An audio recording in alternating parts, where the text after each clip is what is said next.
amzindini wohlango lumnyama luhlangandini olwakhwele phezu kwegolide etshisiweyo nditsho kuwe mzindini ontsundu magorhandini omkhosi oqinileyo. So the Lord isibona singamagorha although izinto zisehlela. Okay, inkosi indibiza ithi Khalipha ndisabele. Ithi inhliziyo yami ibhlungu ke tana. Ndikhubekile. Sesisizwe iSouth Africa. Andithandi nokwavula amehlo am ngakuso. Kuba nabo abantu besisizwe abandifuni. Yes. Yeah, so siza kwi-creator of heaven and earth. Size kuyo. Yiyo le ifuna kuthandazwe. Futhi ayitshongo bana kukhonze ngohlobo oluthile, ithe kuthandazwe. Yes. Upresident liseka lalakhe bonke eyayiphethe ipresident nengaphethanga iyafuneka kulomthandazo.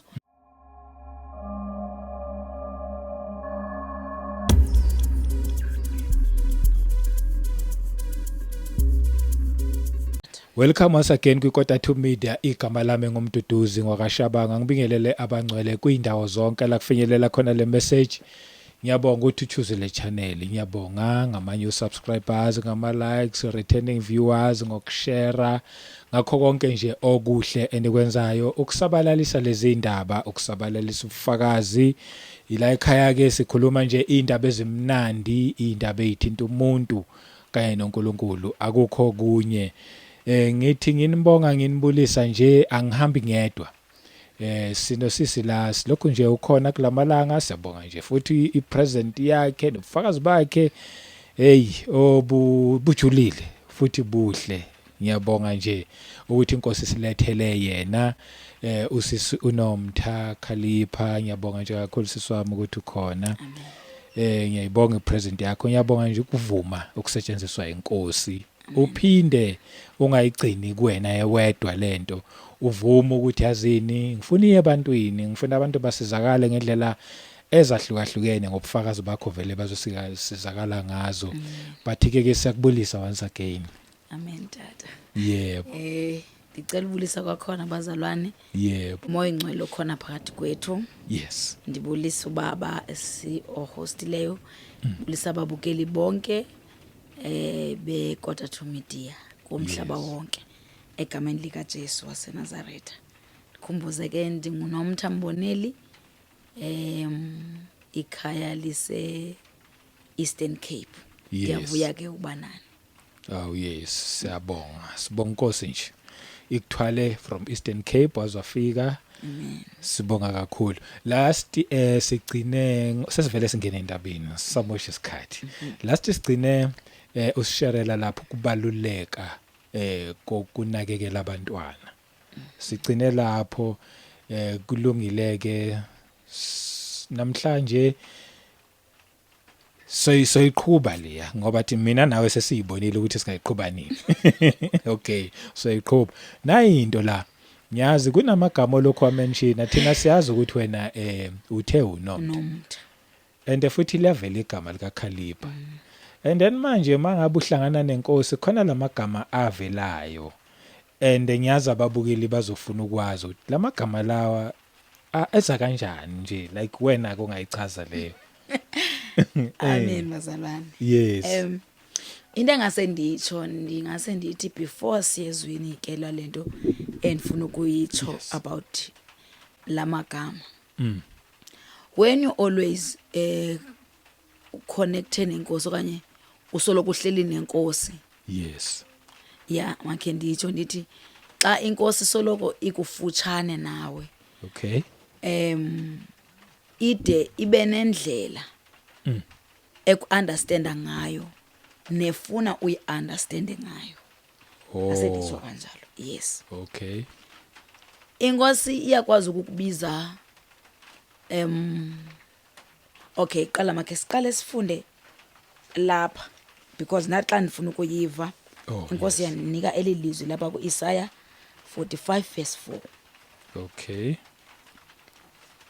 Uthi hayi maniqala lapha kuverse 3 verse 3 Yes. Verse 3c because ubinanka uthi who call you by your name, I am the God of Israel. Oh, yes. For Jacob my servant's sake and Israel my elect, I have even called you by your name. I have named you, though you have not known me. Oh, So kunamagama uThixo kubiza ngawo ongaziyo wena okanye ongawaziyo nawe. oh, yes. Ekuyena once waba closer naye kube lula ukukubiza ngalawo magama. Oh, yeah. Because eligama elithi Khalipha andinobe ngeke ndalithetha nizolo ngala ngexesha bendikhona sithetha ngokuthi uKhalipha inkosi yandibiza ngalo kuba kwakufuneka ndiyothetha kumama othile ekwakufuneka eguqukile ahlukane nobugqwirha because ke wayethakatha and ke kwakukhona abantu awayebagcinile emzini akhe. Okay. Kwatsho ukuthi lo mama ukufutshane nelali yam ngomakhelwane. Oh, yes. Ufutshane so izakwaziwa ifamily yakwaMboneni, although ke ifamily yami ingacacanga ngolo hlobo kodwa babekhona abantu abesaziwa bakwaMboneni. Oh, yes. So wayezokwaziwa ngobana lo mntana ngowakulobani. Oh. Ndatsho ke ndathi inkosi mna angeke ndikwazi ukuya pha. So inkosi kubiza ngento ozoyenza. Oh, okay. Like uKhalipha uthetha the brave one, umuntu ongosabiyo. Oh. Yeah. Umuntu ozothunywa kwindawo ekufuneka angosabi. Like zininzi the testimonies inkosi endihambise kuzo. Yes. Eninokwethuka xa niziva as young as I am. Yes. Ufumanise benomnye xa umbalisele even my mom wayesala athi ngeke umntana amakwazi ukuya apha. So inkosi kubiza ngalento ozoba yiyo kulomsebenzi ekuthume wona. All right. Even namhlanje akekho umuntu onovela oxela umuntu ozithakathela athi hlukana nobugqwirha inkosi ithi kanje. Mhlawumbe ngabanjwa. But because inkosi ifuna kube khona lanto yokuthi akahambi yedwa so uzoyivuma leyo nto leyo. Oh, Yes. Language bani? Khalipha.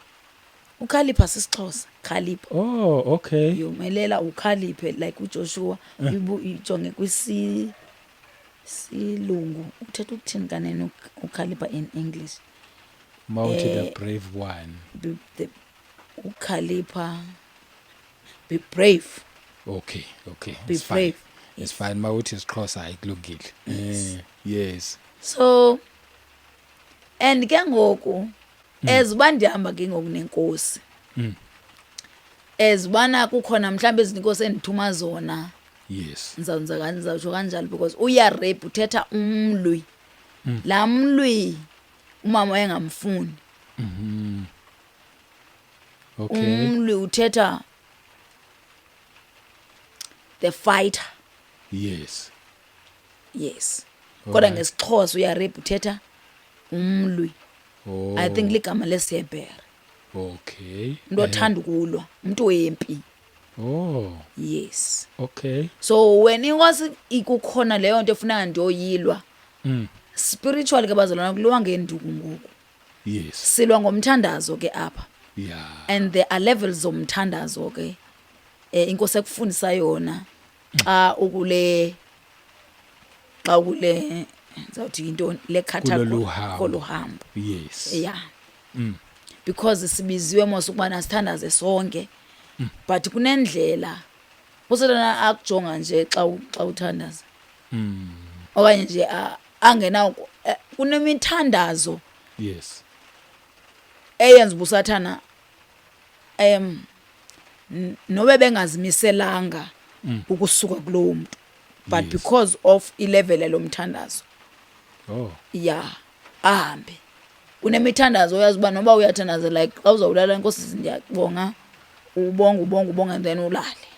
Okay. Awuxothi into ucela and but ukhuselekile. So ukhuselekile but kunezinto tata ezingesukiyo abantu abangene kuzo ezidinga umthandazo deep ongathandazi engafuneki uthandaze nje kufuna kube khona nokubana uyibuze Nkosi bana ndingafasta because ezinye izinto azisuki nje.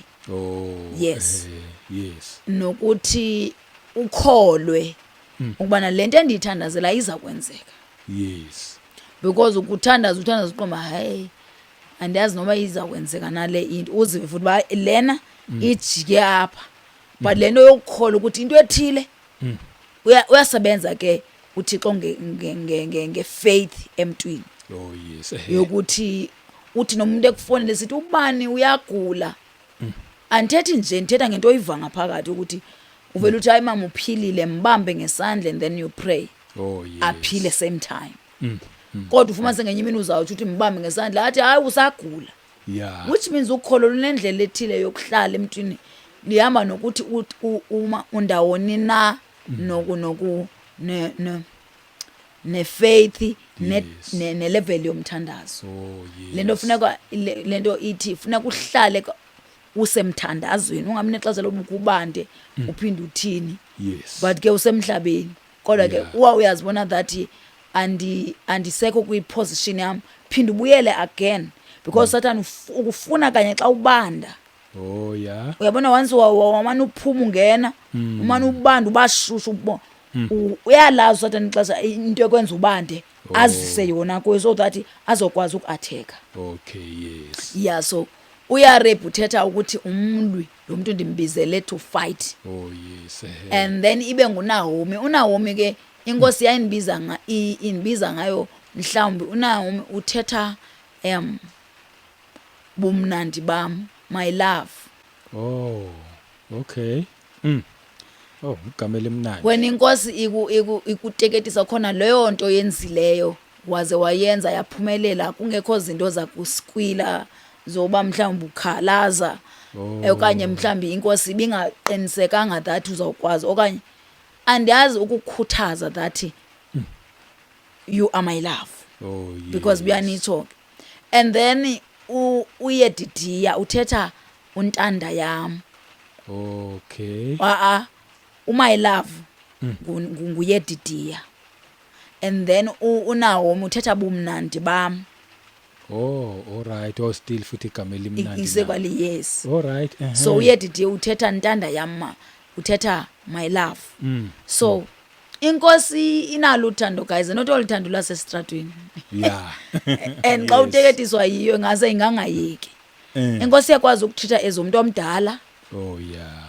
Inkosi yakwazi ukutreata ezomntwana. Uyabona xa ukutreata ezomuntu omdala usube mhlawumbe ithe yenza into wangayenza ngalendlela bekuyalele ngayo. Ikungxolise ngokubana ukuthena ungayiva into ethile. Kanti xa uyenzile into uyabona uba ityhini apha ngathi ndilusana ndiyateketiswa. So ine seasons za so ayiveli kubize ngayo like xa ithi invuse ebusuku ithi ya rape I know that khona lento efunaka ndibe strong kuyo ndithandaze kuyo. Yes. So injalo ke baba. Ayicha wachaza kamnandi. Wachaza kamnandi ngiyazo ne message oyiphethe ozoyidlulisa and it's very very much important. In passing ngeke ube mude kakhulu. Abantu banakubuza lo mbuzo. For the fact that banokubuza abanye bayiconcludele ngendlela zabo. For someone oseke wahlangana nenkosi ngiyaye ngithanda ukuthi naye ngeke ngimbuze. Injani inkosi?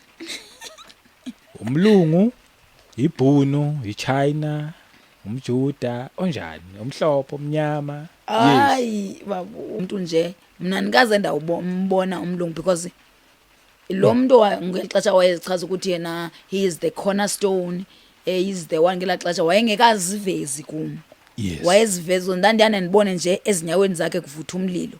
So ndandana ngicima mhlawumbe kovela umuntu oyikekayo umlungu omhla okanye ntondoni. No, akangomlungu uYesu. Okay. I think xeziveza kumla kuba ngumuntu. Umuntu nje but onganawukwazi umchaza bangubani lona but uyabonakala bangumuntu omhle kodwa the connection yakho naye iyatshintsha uyavuba akusimuntu ncam lo the khona amandla ngaphezulu kwalomuntu because noba sethetha funeka umamele. Another thing when ethetha kunalento yepeace yongase angangayeki. Angangayeki even sengxola sele kungxolisa that ungayenzanga leyo nto akathethi kakhulu. Kunamaxesha sometimes uve the voice ngathi kuthetha ukuduma itruck enkulu okanye itruck ngetruck xa esele thetha. Sometimes uve ethetha njengoba sithetha athi ndifuna sithethe. Benayo ke lonto ubana anivuse ubone umuntu ehlele ethetha like that time andisithi ndakwakufuneka ndilwe yayingumuntu but lo muntu awumazi ba uwele kanjani kulomfulu nenyoka unjanjani. And then you will understand that lo muntu ukhona umuntu lo muntu ungaphezulu kwendalo like indalo iyamthobela. Ngumuntu othotyelwa indalo lo. Kodwa anikaze nambone ngumlungu ever since inkosi yathetha nami. Cha ngikuzwa kahle. Yes. Hayi ngiyabonga. Ngiyazi omunye umhlamba angayichaza ngenye indlela engakusho nje mina ukuthi inkosi ivela ngendlela ezahlukene kumuntu nomuntu. Lithi ngalesikhathi leseqeda kuvuka ngosuku lesithathu wavuka. Lithi kule 40 days lokho ayiveza kubafundi wayeveza ngendlela ezahlukene. So nje angeke iqede inkosi bazalwane okwethu ukukholwa kuyona nje that's it ithi ngidedele kwena ke. Yes. Njengoba inkosi seyikhona lento endiyifunayo. Njengoba inkosi ke indithuma kwindawo ngendawo. Yes. Kodwa inkosi i-concerned about South Africa. Is so concerned about South Africa. Njengoba benike ndafunda phaba iSouth Africa indawo yezikhalo. Kunesisiprofethi inkosi yathetha ngaso kumfuna ukusifunda ke bazalwane. Inkosi yathetha ngaso kuma was still young nge-27 kaJuni 2004. Ngo-2004 baze ke abantu ebendihamba nabo abazali bami basibhala. Basibhala basishicelela ukwenza kuba umuntu osidinga because inkosi yayifuna sithethwe kwiSouth Africa yonke ngelo xesha. But ke kune tendency yokuthi abantu bangayithandi into enenkosi aniyithandi bazalwane most into enothixo phakathi. Kodwa iyona nto ebalekile so azange sikwazi usabalala. Apha ke kwakuthethwa ngeSouth Africa kuthiwa apha lo muntu uvela kumke mandiyibhale mandiyifuna ngohlobo ithi nge-27 2004 ngecawe emva kwemini ndithandaza ndeva umuntu othi mandithathe ipen nephepha ndabe ndingenazo ngelo xesha. Waphinda amaxesha amathathu lo muntu ethetha ngokunga uyabonga imbongi. Ndabe ndiqonda ukuba yinkosi uYesu Kristu oye athethe kum lo ubongayo. Ndaza lo mbongo usisiprofeto ndawusa kwinkokheli zebandla lam wayebonga esenjenje. Amzindini wohlango lumnyama luhlangandini olwakhwele phezu kwegolide etshisiweyo. Nditsho kuwe mzindini ontsundu magorhandini omkhosi oqinileyo. So the Lord isibona singamagorha although izinto zisehlela. Okay, yes. Ndindulula inkozi the eagles. Ndindulula ii-eagles ebezikade zihleliswe phansi okwenkukhu. Which means South Africa iluhlobo lwenkosi lwe-eagles but yatshintshwa. Yimithetho yenziwe inkukhu. Uthi ebeyinqunyulwe amaphiko ebezinqunyulwe amaphiko ndiyazindulula senziwe izinto ebesingezizo asizizo izinto esizizo sendacacisa nje tata. Yes wenza kahle impela futhi. And then athi ebezinqunyulwe amaphiko ndiyazindulula ukuze zirhewula utshabo luzinyoka lungoseli lutshabalalise. So singabantu bokurhewula utshaba like singabantu usathana singabantu thina bokuloyisa utshaba olungusathana but siye satshintshwa senziwa inkukhu ngosaye kuba zi-eagles. Yes. Uthi ngokuluhlangandini lomeleleyo So siluhlango lomeleleyo, singabantu abaqinileyo. Oh yeah. Uthi niskathathi kodwa ndiyaniqokolela. Njengoba senziwe inkukhu nje siyesaphinda sasahazwa, abanye basuka ngapha, abanye basuka ngapha. Uthi kodwa ngoku ndiyaniqokolela. Prophet sikathi 04 ke tata. Yes. Uthi mamela, ngoku ndikhupha iinqwelo zamahashe, which means umkhosi wamahashe. Yes. Athi mamela isandi sawo.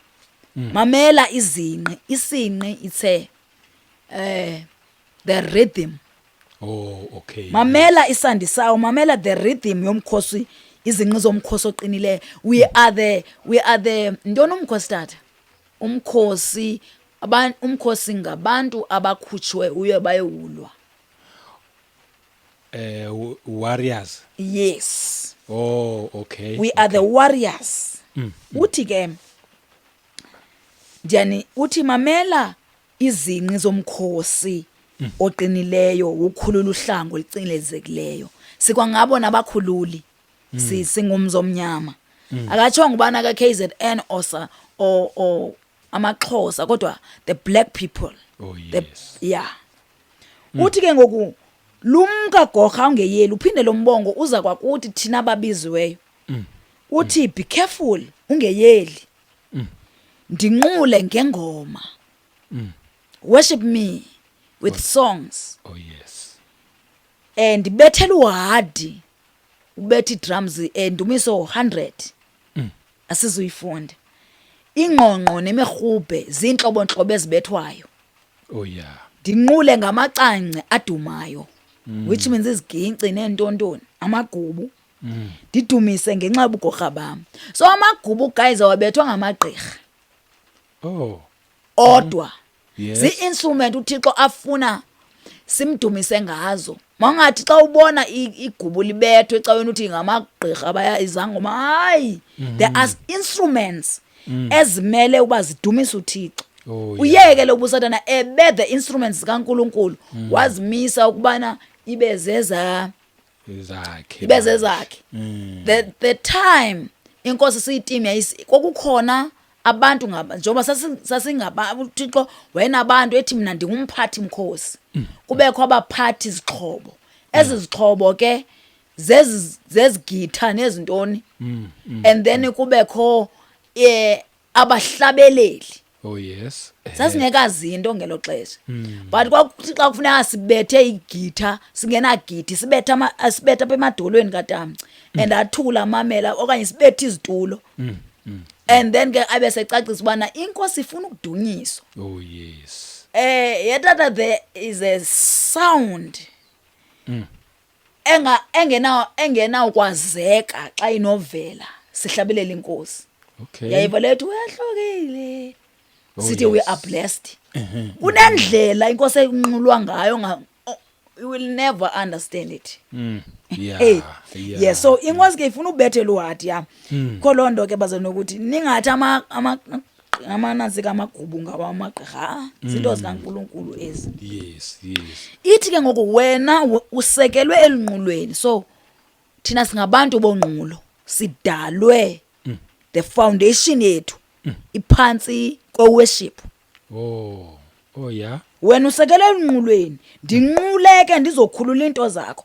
And izinto zethu azizukhululeka if we not asikwazi kumworship. Oh yeah. Yes. Athi undibambezele. Njobe efuna ukukhulula njoba singakwazi singamnquli nje uthi nindibambezele ndifuna ukudistributor. So ufuna ukusabela izinto zethu. Ndithwele. Ndifuna ukunika umuntu ngamnye iprize yakhe. Wow. Kaloku nina nizi-winners. Ubonga abantu abamnyama uNkulunkulu. Uthi kaloku nina nizi-winners times 4. Wow. Athi uthela ngomzi omnyama uthi ndikuthuma eAfrika ezizweni zonke. Uyabona nabantu bami indlela abangxwelereke ngayo. Niyobona ke bazalwane eSouth Africa siyaqhwalela sibethekile. Uthi uyalibona uqoqo legazi. Uqoqo intoni tata? Lento ukuthi xa uphekile la ntshweli sezantsi, la nti sezantsi ifike ufune kuyikrwele. Isikhokho. So ithi kunesikhokho segazi phezulu kweSouth Africa. uthi lithe zinzi phezu kwenhloko zabo. Uthi uyakubona ukuhlupheka kwabo. Ugqiba athi vukani mzindini nibhinqe nihlangule izizwe zami. Uthethwa nathi mzomnyama. Oh wow. Athi ke amazwe onke adinga wena mzindini ukhangele kudelekile emehlweni abantu. Abantu xa bethetha ngeSouth Africa bathi ewu andazi noba tata abantu abamnyama yiSouth Africa noba mhlawumbe bakhona ba iSouth Africa ukuthi i-mix kunabelungu khona wonke nje ama-nations eSouth Africa yeah originally kodwa abantu abamnyama.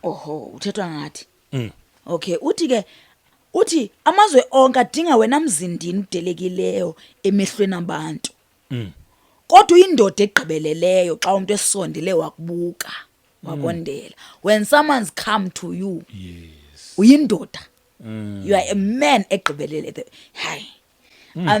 Amen. Athi wena ulihlathi. Apho umuntu azimela khona. Abantu bayabaleka bazozimela la. Yes, okay. Wena uyingcondo apha umuntu afumana khona umthunzi, wena umuntu ediniwe ubaleka azotshona apha. Hey baby. Athi ngumlambo omanzi amhlophe. Apho kusela yonke indalo.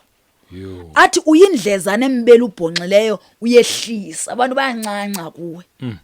Ebona izinkomo zamasi. Yes, yakuthiwa sizizo ke. Hey. Uthi omva obazawo zizela ingqaka. Imvaba ngamaselwa. Uthi xa kusengwa kugalelwe emaselweni. Kuthiwa ke imvaba zethu zigcwele nje ingqaka. Ingqaka yila cream ngaphezulu. Oh yeah. Emasini. Mostade xa unogalelelwa lanto ingamanzi ungathi usitya ngamanzi. Kodwa amasi ngala yila cream. Yes. Uthi ke siyiyo ke thina. Uthi uyindlezane yobusuku yobusika. When kuyiwinter unobubele. Wow. Uyindlezane ehlobo, uyindlezane yeseasons zonke. Uthi ndlezana ndine ngaphelelwa luthando. Esoloku inenimba ngoluntu lonke. Ngobomi bonke. That is why abantu besidelela. It's because soloko sibaxolela sisithini befika bathethe nezinto ezisigxeka. It's because siyabaxolela sinenimba ngokudalwa ke bazalwane. Uthi ke ngokuphakama gorhandini ngokwenkosi lomzi wenza abe ngumuntu omnye. Oh yeah. Because apha bezawuthi phakamani magorha. Ngokuthi phakama gorhandini uqubula ikhakha lakho elikukhalipha. Ikhakha ilanto yenzela ukuthi protection. Yishield. Athi unxiba imbadada ezinyaweni zakho eziluxolo. Oh yeah. Athi uhlanganise ngesaphetho sakho esiyinyaniso. Oh. Ukholose ke ngethemba. Yes. Uthi vukume ngenyawo krotindini. Ikroti ngumuntu olwapha oyise. Uthi uyabona lo mfaka bani likroti. Which means nayo lento yokuba yokomele obubrave yokuba ngabalwi but andazi noba iyani iphinde iphele somewhere. Okusho ukuthi yena usiphile yona. Yes. Athi ke uchabasha kukukhawulezisa. Xhabashe xapha. Uxhabashe ngoba nami ungcame ngoba nami ndingcamile. Oh yes. Yes. Ungalibali uthando endakuthanda ngalo kwasekuqaleni. Hambani nize nexhoba. Ixhoba ipray. Oh which means ikhona lento esilwa nayo. There's a pray. Athi hambani futhi senoyisile. Qhuqhani xelisa inkabi zamahashe emdyarhweni. Ngathi ungayichaza naleyo futhi. Ukuqhuqa ebona emahashe xa isele hamba ehlangene siya mhlambe yosela ebaleka. Oh yes. Yenzani kanjalo ke. Okanye mhlambe esiya empini. Xa kusempini ukuzibone ezi movies zoma Braveheart. Yeah. Begibela amahashe kanjalo. No Hercules. Ufike bekhwela amahashe besithi bephetha isword. Uthethwa ngomkhosi apha. So uthi qoqani xa izinkabi zamahashe emdyarhweni ningalulibala unqulo. Yabona lento ye-worship tata. Uthethwa ngayo ngapha ya. Yes. Yaphela ngokuphinda kuthethwa ngayo.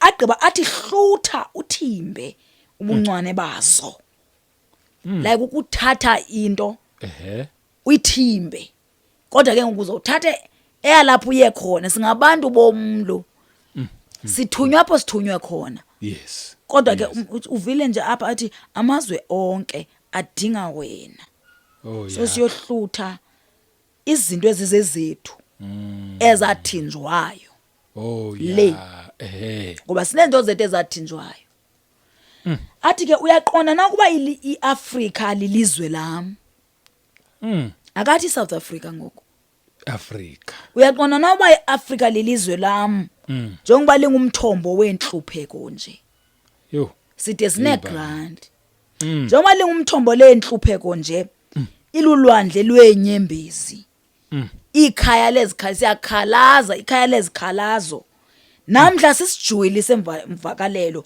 kuyakhalwa ngapha uyabulawa omnye ngapha kuthiwa sisijuyile semvakalelo injebo yakhwelela indlala ubutyebi bahamba kwafika indlala okay yo ndalityala ukuba ndingumdali wento zonke imithetho namasiko am atyeshelwe which means ayekwa izicwangciso zam azahlonelwa ngonje ngoThixo ngenye imini Afrika oba mtsha okomtshakazi hamba ke ungajongi emva ngumoyisi utsho owakukhululayo kwasendulo kubo amen Yo yakhuluma inkosi bola amazwi amahle kangaka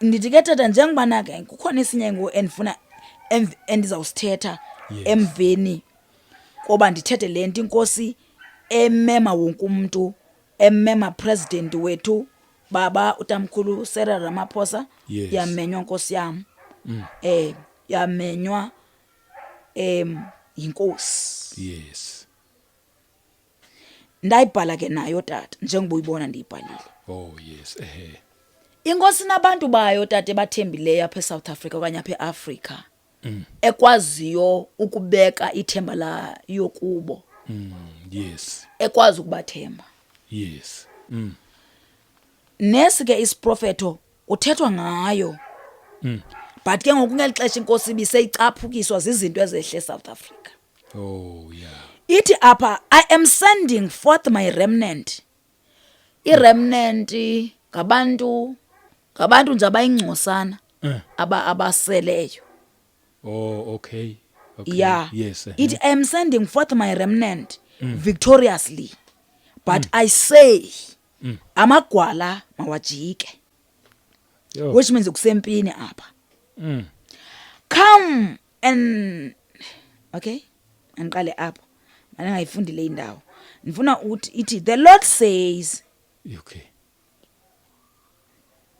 ndizayiyakulanda iseqaleni ba inkosi iye yandibonisa ntoni but ke ngisendifuna uqala le ndawo yombongo tata ithi the Lord says South Africa rejoice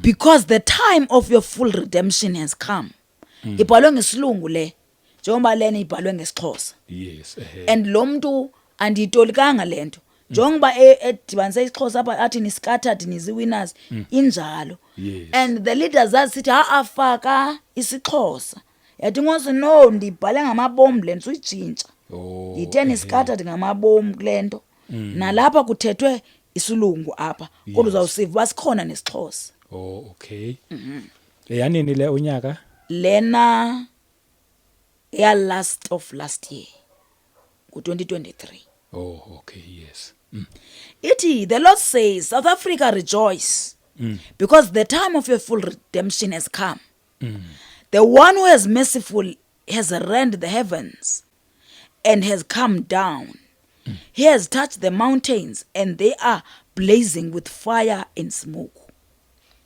what the Lord says South Africa rejoice dipinenda iti he has always been after your heart to ignite it to melt it to revive it he has come his kingdom has come his government has come and he is increasing however the Lord says I could not increase my government on top of the government of man. Anawubandisa ubukumkani bam phezu kobukumkani bomuntu. Oh yes. Ibe seyiveza kizwi ke apho isithi akusayi kumalike phezu kwelinye ilitye. Oh. Andazi noma ikuMatthew nobe ngibani na. ikuMatthew 24. 24. Yes. So yes. Ithi ke, however, the Lord said, I could not increase my government on top of the government of man. I have to go to the very foundation and dismantles to the very foundations and dismantle everything that was built by man. So konyanzeleka ngiqale ndambe ke ndiye kwi foundation ndiyochitha konke into eyenziwe ngumuntu. Before ndimise obubukumkani bam. Oh yes. Uthi ke ngoku to my remnant I say to you, better rejoice in this dismantling. So vuya kuloko koluphehluzo luza kwenziwe, ngicela uvuye. Oh yes. Because I have never teared down and not built again. Oh, yeah. Andikwazi ukususa into ndigqiba ndingakhenye. Rejoice because my foundation is the solid one. My foundation is me, the chief cornerstone. Wow. Rejoice in this dismantling because your own foundation could not have carried my glory. Ezakwi foundation ozakhileyo azikwazanga uliphakamisa uzuko lwami. Oh yes. Athi ke ngoku I reshape the very foundations of your life because I am building an eternal structure. I dismantle the foundation of idolatry, the foundation of mammon, uthanda imali. Oh yes. Idolatry of pride, idolatry of offense, idolatry of bitterness, and nezinye zifana nezo. Yes. It is melted my heart. It is your heart melted. It is your melted heart that attracts me. Oh yeah. Inhliziyo yakho iyandibiza. Yes. And then athi, it is your sincere, your pure, your compassionate, your compassionate heart that moves me to come personally. So inhliziyo yakho endenza ukuthi imfesane endenza ubana ndimove ndize personally. Eish bakithi. Uthi I am igniting the fire of my true worship with you. Le worship bikhona la nalapha ikhona. Oh yes. Uthi blazing with my passion, your heart beating as one with mine heart. At your very life consume me with my presence. Amen. I am bringing you to true reverence of me. I will cause you to tremble at my word. Ndiyakwenza woyike ngezwi lami. Yes. I am building you up in my own specification and design. Ndiyakwenza ngendlela eyahlukileyo ngoku. Yes. You are bringing forth South Africa. You are bringing forth Africa. You are bringing forth my divine and perfect will. Agqiba athi, watch and see. Wow. I bring people to you. The last you expected to join in the rebuilding, watch and see. Nobody's become high instrumental in this rebuilding. Watch and see. As I confound the wise, I am pouring my spirit upon all flesh. Amen. I am overshadowing this nation, even in this continent, with my divine glory. Amen. I see that sisi prophet. Yes. Yabona iphelile le and then lena. But ke kunento apha kunento endifuna ukuyifunda apha. Okay. Ethi I am sending you, ndigqithile enye kodwa if khona umuntu oyifunayo I will send her ngo WhatsApp osifunayo. Okay, yes. And then athi I am sending you to invade every gate of influence and usher in my kingdom government. Oh yeah. Amen. Oh, nansenye ithi many of the things you are praying for do not need prayer anymore, but obedience and action. Oh yeah. Athi, I am sending you to invade every gate of influence and usher into my kingdom government. There is a total takeover. The tables have turned. I am moving in families. I am moving in businesses. I am moving in governances. My end time church will be found everywhere, every day. My passionate pride will radiate with my glory, and every corner of society will recognize it. Oh yes. I am breaking the rod of the oppressor, even over you, Africa. Ndiyayephula intonga yomcinezeli wakho. Yes. I am arresting the ravager of your womb. I have come to rebuke the thief. I have come to rebuke the wolf ingcuka. Yes. I have come to rebuke the devourer. I am evicting the evil priesthood from among you. I am releasing the voice of my blood, and I am silencing the voice of the Leviathan, the serpent. My warrior bride will slay the monster of the sea with my sword. I am releasing the voice of, I am shaking everything that must be shaken, so that which cannot be shaken may remain. Ezingazukwazi ushukunyiswa zihlale. Yes. I am establishing my kingdom rule, my justice, my righteousness, and my dominion. I am transferring the wealth of the wicked unto the hands of my righteous remnant. So into zethu tata zobuyela kuthi this remnant will build according to my pattern. Hayi ndopina ndinisendele bazalwane. Yebo. Kunezo ziprofeto ke inkosi mani izithetha kodwa bendizama ukuzisabalalisa kodwa kungenzeki. Oh yes. Ngoku ke kube nesiprofeto sange 24 kaSeptember 2024. Oh. Ngo-2024 ngale 24 this is the birthday of my son. Oh yes. Umntanami. So ibilusuku lwakhe lokuzalwa ke ndibulela inkosi. Oh yes. Inkosi indibiza ithi Khalipha ndisabele. Ithi inhliziyo yami ibhlungu ke tana. Ndikhubekile. Sesisizwe iSouth Africa. Andithandi nokwavula amehlo am ngakuso. Kuba nabo abantu besisizwe abandifuni.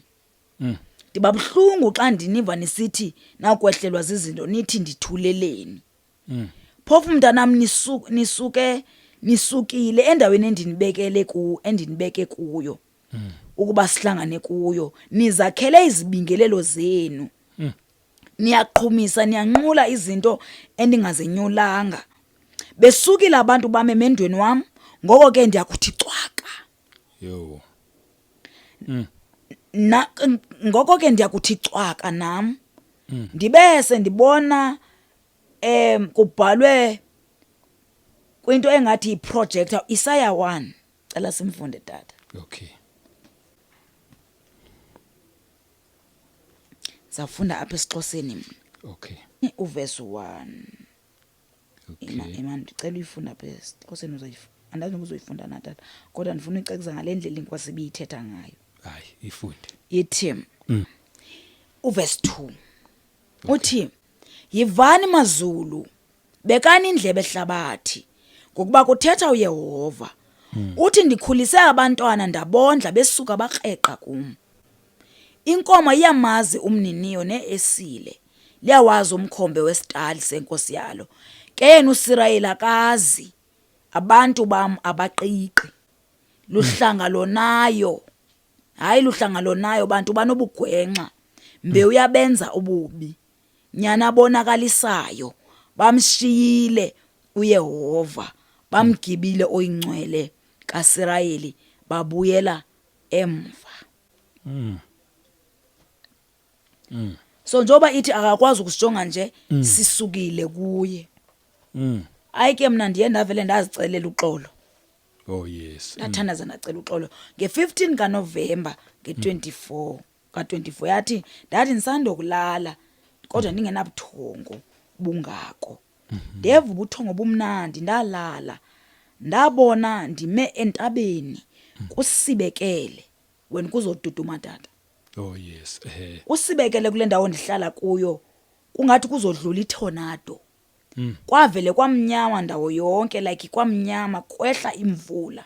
But this rain was a locust, i-locusts intethe. Yo. And as locusts zinkulu and ziwa zingeni zindlini zitya ingca ziyibethe bemhlophe. Indawo futhi ziyatsweba ebantwini. Nabantu bayakhala nasendleleni apha kulombono bekukhalwa kwindawo yonke indawo. And I wake up ndathandaza nderebuka lombono. Oh. I was shaking. Yes. Ndisahlele ecaleni kwale bed ndive uba kukho umuntu ofixezayo like umuntu angathi ukudala ekhala. Oh Apha endlini ndimamela ithethe inkosi ithi yaRebhi phakama wembathe ndifuna ukuthetha nawe. UyaRebhi uthetha umlwi. Oh yes. Which means there is a war. Phakama wembathe ndifuna ukuthetha nawe. Ndibebe ndinxibe umntla wepijama ndivele nditsala ifleece ithi yombatha ndithi nombathile ithi inkosi ndithe yombatha sizothethwa ndixaka kuba ithi nizombatha ntoni kuba bese ndembathe ezingubo zam ndicinge ndivele nditsho ndithi ndicela undembathise inkosi ngoba andikwazi ba uthethe kuphi kombatha.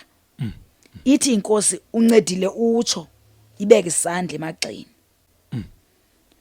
Yathi lento uyibonayo yinto ezokwenzeka apha eSouth Africa. Lingadlulanga ixesha elide. Ke wena njengommemezeli memezele ezintabeni. Memezela kwiindawo zonxibelelano kwizikumkani zonke kurhulumente wonke. Ophethe elilizwe lase South Africa. President bonke abaphetheyo nabasebephumile.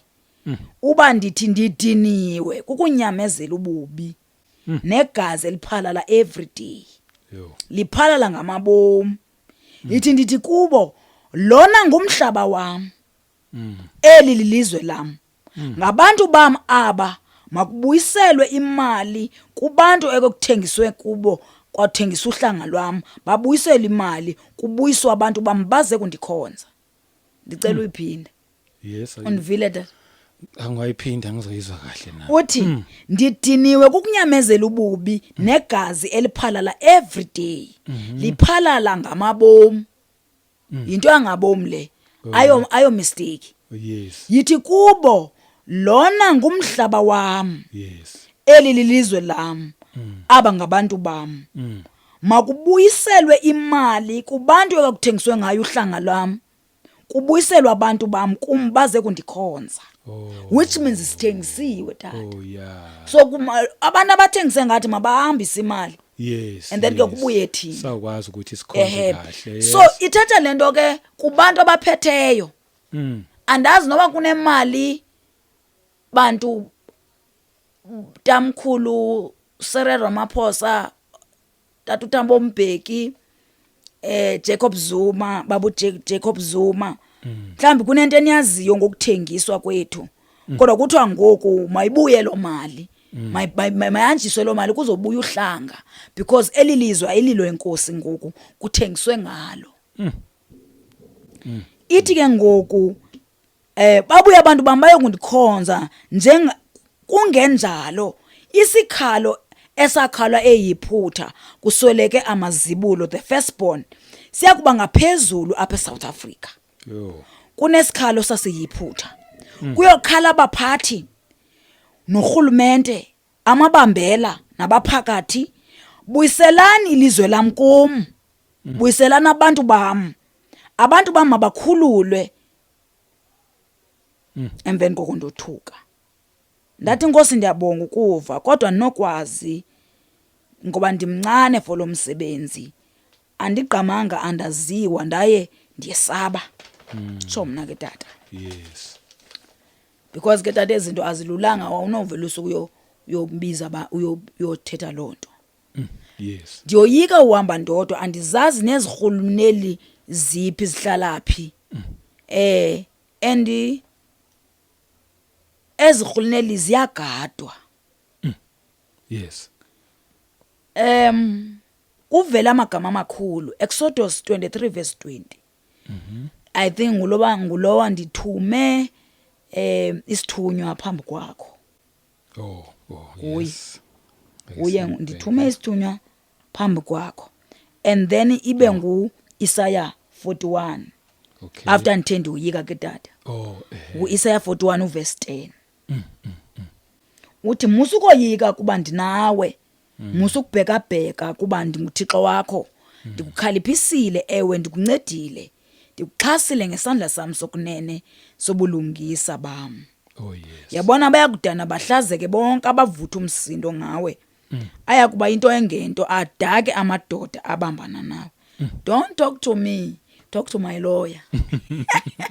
Yeah. Yeah. Yes. So ithi ngawuke Nkosi ndathi mna andaziwa futhi andingomntu okwazi ukuthetha nabantu anibalulekanga kangako. Ndivele ndalila ke ilento. Inkwavela amagama ke tata 1 Corinthians chapter 1 verse 27. Ndenzela ukhawulezisa. Yes. Uverse chapter 1 uverse u27. uThixo usuke wanyula izinto ezibubudenge zehlabathi ukuze azidanise izilumko nezinto ezingenamandla zehlabathi. Usuke uThixo wazinyula ukuze azidanise izinto ezomeleleyo nezinto zehlabathi ezingenabuntu nezingento yanto wazinyula uThixo nezingathi azikho ukuze aziphuthise ezikhoyo. Oh yes. Kule ndawo ndithi mina Nkosi andibaleka noma ndingulowo ke uphuthileyo. Ndiye nakhala ke ndicela uxolo kuba abazundiva abantu mna ndisemncinci ndaye ndingumuntu wesifazane kwavela amagama. Samuel wokuqala chapter 16 verse 7. Ndifuna nje ndivele ndifunde dad. Yes. Uqala u16 16 verse 7. Oh yes. Uthi wathi uYehova kuSamuel musu ukukhangela imbonakalo yakhe nokuphakama kwesithomo sakhe ngokuba ndimcekisile andikhangele nje ngokukhangela kumuntu ngokuba umuntu ukhangela umphandle uYehova ukhangela inhliziyo. Oh yes. Musa ukoyika hamba umemezele kwindawo zonke zonxibelelwano. Zonke ke bazalwane zonke. Yes. Uthi wonke umuntu ngosuku lwe-18 kaJulayi 2025 makuhlanganwe nembethe ukuzithoba nicele uxolo kum ndiyakuniva. Nicele uxolo ngoba ilizwe lam ligcwele amanyala namasikizi. Andikwazi ukujonga ngenxa yamasikizi endiwabonayo kule South Africa. Buyelani kum bantwana bam. Kunesimemezelo bazalwane. Sokuthi wonke umuntu everyone. Yes. Upresident nomntanakhe ukumkani nomntanakhe uJohn nomntanalo ukuthi limenywe emthandazweni nje kuphela. Ichazile ke inkosi indawo efuna kuhlanganwe kuyo. Okay. Ufuna ndicela hayi tata. Hayi imandluli. Yanimenywe ngomnye wodade wethu nge21 kaDisemba kumembeso obekwindawo yokuthiwa kusehlokozi. Hlokozi seDurban. Oh. Yes. Ndafika ndonwaba kakhulu kodwa kuthe xa kusiwe ententeni phaya ngo2 emi ndaziva ndidiniwe. Ndazama ukunyamezela kuba ndingafuni into ezophazamisa. Kobo bomnandi balapha. Ndigide ndayohlala phansi. Kuthe kwafuneka ndihlale phansi ndingahlali kwichair kodwa ndihlale phansi. Yes. Yeah, kuso kwakhona imat So ndiva ubuthongo, ndanyamezela, ndabona, ndasuke ndathi njengoba ndinyamezele ndihleli phansi, ndabona obaba umnyama nandibubone kudala. Bugubungele yonke indawo in such a way that ungawuboni umnwe womntu. Emveni kokuvele kwanetha, but imvula ekhoyo ibiligazi namahlwili. Ibinetha wonke umuntu kusitsho isikhalo. Ndibuzile inkosi kwenzekani ngoku. Iphendula inkosi yathi, hamba apha, uya apho ubulele khona ngexesha ubufika. Ndifuna ukuthetha nawe. Ndiphakeme ke xa kuzotyiwa ndahamba, ndashiya ndayolala. Ndithe ndisahleli pha yathi inkosi, yarepi, which means yimpi lena tata. Uhambisile na umyalezo bendikuthume wona, which means lona ungapha. Wange-24. Yes.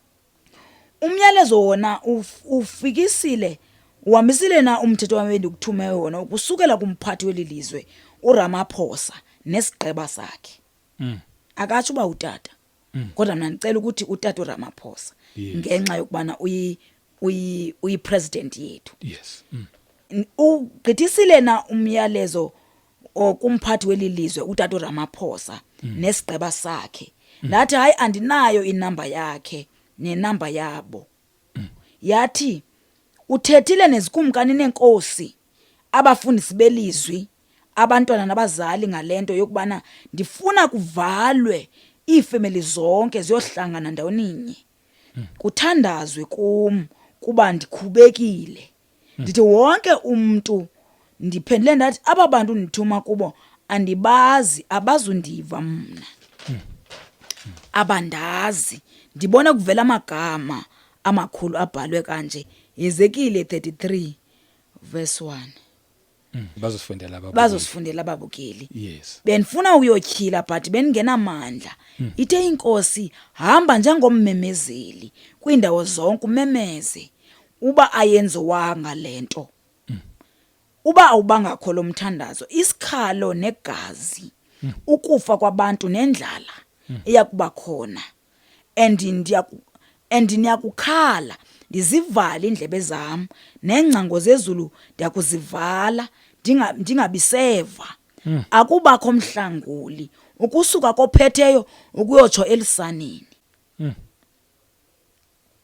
Olunesuku olunye nindikhathazile nawususa umoya oyingcwele ekweli lizwe, namisa amasiko enu, nanqula othixo endibacekisileyo, namisa imithetho ebhubhisayo nengandihloniphiyo, naphila ngokungathi andikho mna mdali weli lizwe.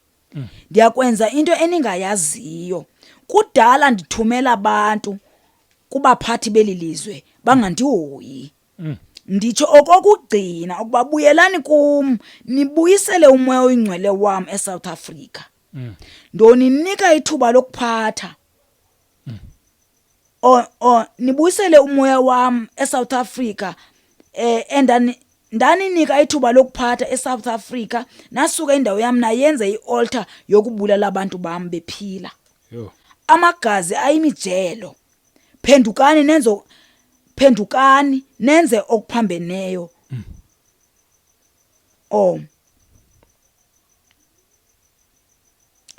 Bephila, nabulala abantu bam bephila, amagazi ayimijelo. Nenza okuphambeneyo nomthetho wam, okuphambeneyo nomthetho wam. Amanyala eSouth Africa, abafazi namadoda batshata nabodwa. Endakwenza eGomora neSodom kuya kuba ngaphezulu. Kwenyuka amagama. Amos 2 verse 10 to 16. Xa nizifundele babukeli. Yes. Nakukwenza endinithuma kona nazithoba, ndonethisa imvula yoxolo. Izityalo zobuyela ebaleni lazo, ulawula uxolo phezu kwendalo yonke. Ndokunixolela, memezelani. Yes. Kuloo ntsalela ethandazayo ingabisayeka.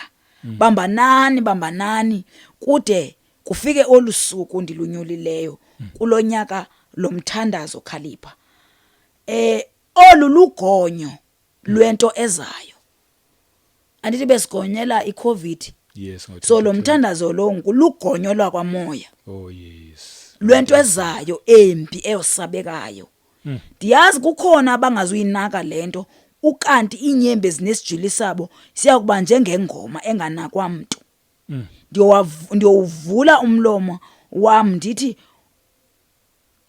ndiyawuvala umlomo wami ndithi cwaka hamba kuRhandini umemeze kwiindawo zonke onendlebe zokuva makeve oh yes kude kube lo suku endilubekileyo phezu kweSouth Africa amen amen so ndinalo myalezo ke bazalwane inkosi eniphethe ngawo ukuthi inkosi yamema ayimemi obalekileyo okanye ongabalekanga I know that abantu bazawuthi kutheni izinto zenkosi zaziwa inkosi mina ndizodlulisa I know maybe I know mhlambi ngangenzeki lento kodwa mina njengommemezeli ndiyamemezela and ke ngokulayezekile kuthena ngento okubana uba wena uthe wamemezela baze abantu abayenza lento ndithi yenze igazi alubizwa phezulu kwenhloko yakho so mina apha ndizohlamba izandla zami ukuthi kukhona into uNkulunkulu ayithethileyo encinci nje lento ibizwa uNkulunkulu ukuba kuyothandazwa kucela uxolo kubuyiselwe umoya oyingcwele oh yes uye akuthwa ayikho enye into enzima ethi mayenzwe kodwa kubana abantu bayokuzithoba likhona ke lizwe kuthethwa ngalo izikronike lithi uba abantu bambathe bahlangana bazithoba bafuna ubuso bam ndiyakuza mina ndibaphendule ndibaxolele izono zabo oh yes amen bowuthethe ngendawo ukuthi kune indawo kufanele ihlanganele kuyona njengoba inkosi iveze le ndawo yasehlokozi ihlokozi ise KZN so ithi inkosi ngenxa yegazi nangenxa yezibingelelo ezenziweyo as against God uThixo iqumbele iKZN so ufuna le ndawo uthi hlanganani njengoba benidla ngoba nisiyo kuvota niyothandaza so it means yawuba se stadium okay ngiyakuzwa amen ngifuna kucacela isiphathi iSouth Africa leenkonzo eziningi kuyakusho njalo nje ubone kuhlanganwa ile yankonzo nale yankonzo ngabe kuvumelekile ukuthi kuhlangane zonke lezi inkonzo abanye nabo benze nezinto zabo kuhlatshwe imbuzi hayi lokuthandazwa okay umthandazo obheke kuNkulunkulu via Jesus and then ke ngoku via Jesus Christ uhlaba kwakhe uba uva mangacela uxolo yes but ngokucelwa umthandazo ohamba nenkolo obuKristu oh yes noba mhlawumbe ukhona lonto ukholwa kuyo kodwa makhe kuzoguqwa kuNkulunkulu odala ihlabathi I know bakhona uNkulunkulu but abankulunkulu abakhoyo xa sithethe inyani tata anzange ndive kuthiwa badalile yes yeah so siza kwi-creator yes of heaven and earth size kuyo yiyo le ifuna kuthandazwe futhi ayitshonga bana kukhonze ngohlobo oluthile ithe kuthandazwe yes upresident lisekala lakhe bonke eyayiphethe ipresident nengaphethanga iyafuneka kulomthandazo the date is 18th of July 2025 oh yes so emveni koko ayibekanga kuba namhlanje kulonyaka uyaba khona inkosi yayazi uyayenza nini lento ifuna ukuyenza in fact sekuqalile zikhona into ezenzekayo esingazaziyo ukuthi bana singazipreventa kanjani so it means ingqumbo kaNkuluNkulu iseyihlela phezulu kweSouth Africa yes bekuyona message sona siprofetho lesibazalwane abane lungelo laleso stadium nendawo bazazi abantu ngama authorities ama positions abawaphethe ba organize isikhathi lesokuthi nje siyithobe sikhale kuNkulunkulu akukho mina engakusho bekudlulisa leyo message amen yes owakamamkela uJesu mamkele isikhathi sasekhona abe inkosi nomsindisi wokuphila kwakho hayi siyabonga kakhulu uNkulunkulu akubusise akugcwalise konke nje akuthuma khona kwenzeke, ungavinjwa lutho endleleni, Ngiyabonga. kubonakala amandla akhe kuzona zonke indlela zakho oyihambayo, uthunywa nobukhulu bukaNkulunkulu bubonakala. Amen. Siyabonga kakhulu bazalwane, uNkulunkulu anibusise kwindawo zonke emakhaya. Ngomusa wakhe siphinde sihlangane kwivideo elandelayo. Amen. Amen.